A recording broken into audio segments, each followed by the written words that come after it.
Hi అండి అందరికీ good morning, happy Friday. లేచిరా లేదా? లేవకుండా ఎట్లుంటారు? ఆల్రెడీ 9 అవుతుంది.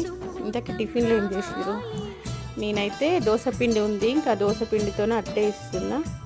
అట్టులో మాత్రం పచ్చిమిర్చి వేయట్లేదు, ఓన్లీ ఆనియన్స్ వేస్తున్నా. తినరు, పచ్చిమిర్చి తగిలితే ఇంకా తినరు. అందుకోసం ఇంకా ఆనియన్స్ ఒకటే వేస్తున్నా. ఇంతకీ మీరేం టిఫిన్ చేసిరు? ఇంకా ఇందులోకి చట్నీ, పల్లి చట్నీ చేసిన. పోపు వేయను నేను పల్లి చట్నీ. మీరేం చేసిరో కామెంట్ చేయండి. గుండె గూటికి పండుగొచ్చింది,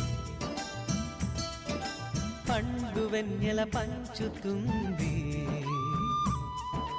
మబ్బుల్లో జాబిల్లి ముంగిట్లో దిగుతుంది, నా ఇంట్లో దీపం పెడుతుంది.